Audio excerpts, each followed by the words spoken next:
Fort George tourism stakeholders take a stand. The Radisson manager says, bring down the walls at the FSTV. And trouble's brewing in the Fort George tourism zone, and we told you last week stakeholders aren't happy with the plans to move them into the Memorial Park. It's part of a wider plan to clean up the scene in front of the 4th Street Tourism Village. That's where tour guides, hair braiders, craft vendors and cab drivers have to jostle for the tourist dollars trickling out of the village. For over a decade now, the BTB and the City Council have been trying to normalize that environment, but it's a fluid dynamic and there's just no one-size-fits-all solution. And now, one more variable has been thrown into the mix. That's the residents and overnight tourism interests in the area. They say that cruise tourism has wrecked the neighborhood and brought down their property values and the experiences of overnight guests. And now they have all joined up to say a collective no to the Memorial Park plan. They held a press conference at the Radisson today, where Radisson manager Jim Scott says the cruise tourism interests have it all wrong. We feel strongly that, one, our voices aren't being heard, and two, why we're not utilizing the basic facilities that were originally designed and financed. Why we're not using them the way they should be. Unfortunately, Memorial Park is not being utilized the way it was designed. And the way it was originally designed was the buses were supposed to have their own independent parking spots based on their turn or based on when their customers were ready to get on the buses. From whatever terminal they came from, they would leave their terminals, march through Memorial Park, and then on the eastern side, where the stand is, they would then get on their buses. If you study that a little bit, you can see that it's a very logical process because of the flow of traffic that was originally designed by professionals. Unfortunately, as we can see now by the state of the park, it's not being utilized for that. We don't even have basic facilities for our local entrepreneurs and business people, let alone the visitors that should be coming out of the walls of the tourism village. Another problem we have, if you look at Memorial Park now, the drains are not covered properly. They're rusted, broken, or just, removed. They're dangerous for both local and visitors. There's no toilet facilities. We thought last Thursday when we heard about the fees, the audacity to implement more fees when we don't even have the basic facilities. And cruise tourism and overnight tourism accounts for millions and millions and millions of tax dollars.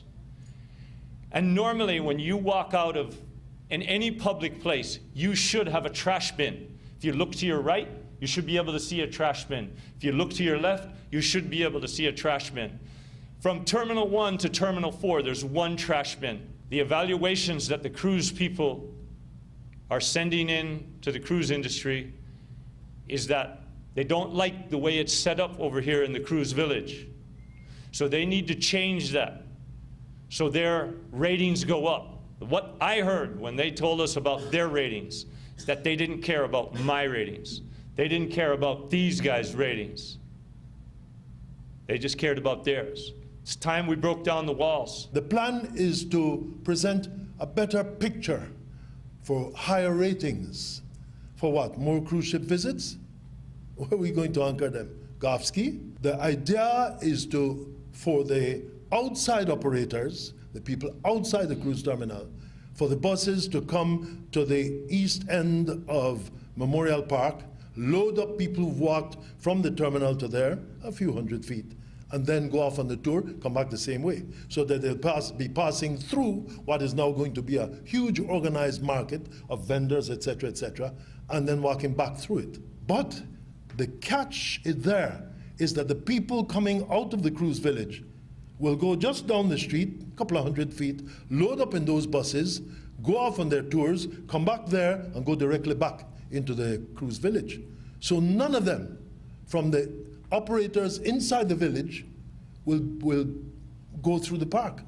So the crumbs that the hair braiders, the artisans and the operators and guides and all that are enjoying outside the cruise village will turn into just a shadow of the crumbs. We insist that that must not happen. They can come to the east end of Memorial Park. People walk through there. BTB tells us it's a short walk. We know it's a short walk. That is the proper thing to do. They were also joined by tour operators, food vendors and artisans who are vehemently opposed to new fees that the City Council wants to put on them. Here's how they put it. For us to pay is too much. We are not getting enough tourists so that we can make the fee to pay. So we'd like them to lower the price, what they are charging us. They say they want to charge us $300 or $350.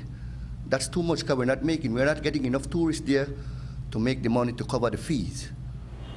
How much you pay right now? We're not paying anything right now. Now City Council want to charge us $300 a month. And it's a 8x10, a small little booth.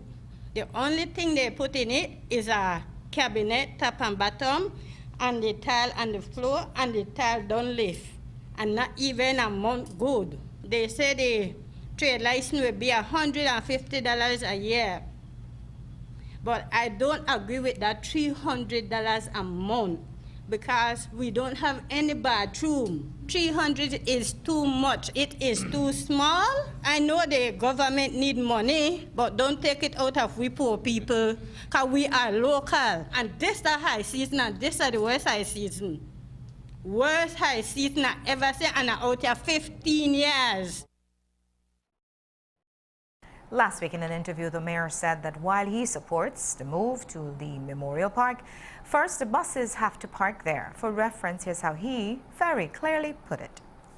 Will encourage the business vendors, the small business vendors, to hold the various regulatory authorities to this.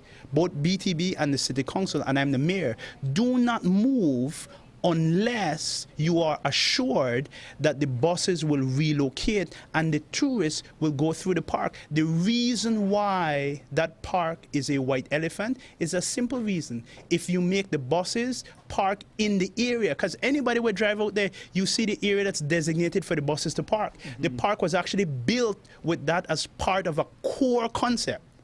The buses park in that designated area and the people walk through the park to the zone. If that happens, if that vision of the initial plan happened, then the people have no fear because hundreds of tourists will be walking right past your booth. We take a break now, but when we come back, we'll tell you how the meeting between the media and the commissioner went today. Plus, we'll tell you why the Ministry of Foreign Affairs doesn't want to respond to that sensitive Guatemalan document.